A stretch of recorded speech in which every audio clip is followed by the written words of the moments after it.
Hey everybody, welcome back to Diecast Driven with your host Matthew Carr. Before we do anything else, give this video a thumbs up like Cody here so we can show our support for him. Driver of the number 11 Timcast Fast Track Racing ARCA Series car. This past weekend, the ARCA Series was racing at the Mid-Ohio Sports Car Course, which was about an hour away from my house. So I reached out to Cody to see if I could come down, meet him, hang out with the team, and also bring him the car that you saw he was holding in the picture, which is also the one that's rotating behind the scenes. Item number 1 was 9 a.m. getting my credentials so I could head to the garage and watch him unload the cars, and then see if I could find Cody to get his car to him.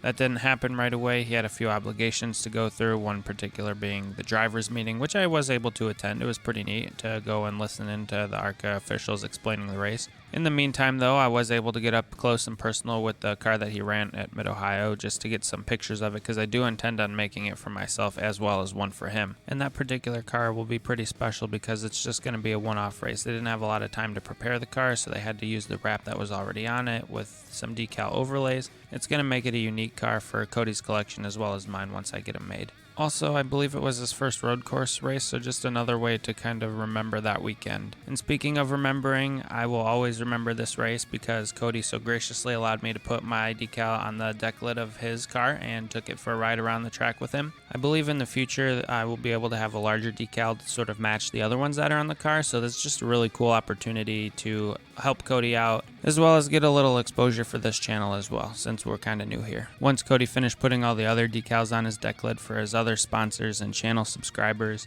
the team took the car through inspection, got all the final preparations made for it, and then he was able to take the car out onto the track for practice, which I was able to watch from one of the spotter stands near pit road. Since there wasn't much activity going on, I was able to just kind of go up there by myself and hang out. Yeah, as you can see here, Cody took the car on track, got a few hot laps in. There was actually a spin during practice, so he had to back it down and rerun it. And then once practice was over, the cars were impounded and covered up until the race started, so we had a lot of downtime in between. And now, as you can see, here's the final product for the Timcast car that I made Cody. This was the one that he raced at Kansas. He started the race in 15th position, finished in 16th position, 4 laps down, and overall had a pretty solid day, didn't tear the car up, brought it home clean. And let me tell you, this car was a doozy to make. It's one of the more challenging ones I've ever made. But I had to paint it with the blue, the dark blue first, and then I had to fade the light blue on the back. Then I had to put the dashes on the background you can see behind the numbers. And then I had to fade those with the airbrush to get the light blue to dark blue fade just right. Then I had to put 2 sets of decals over top so that the dashes wouldn't bleed through, so the whites and all the other colors were very opaque, so you couldn't see those. But overall, it turned out great. It was just quite the difficult car to make. I am planning on making him another one because I think he said this one was going to go to Tim Pool, which is astonishing. It's mind-blowing that could even happen.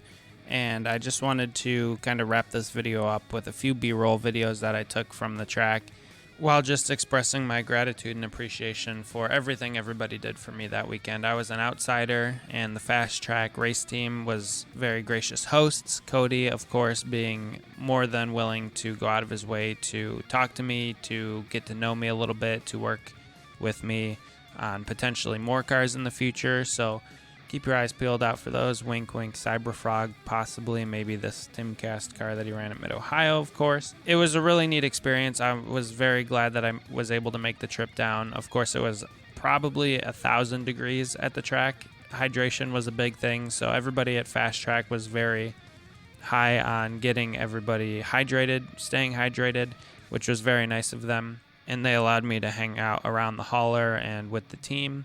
And one of the coolest parts of the weekend was I was able to go hang out with them on the spotter stand at the back of the track near turns 7, 8, and 9. I didn't actually get to do any spotting, but I was able to listen in on the communications, which was really cool.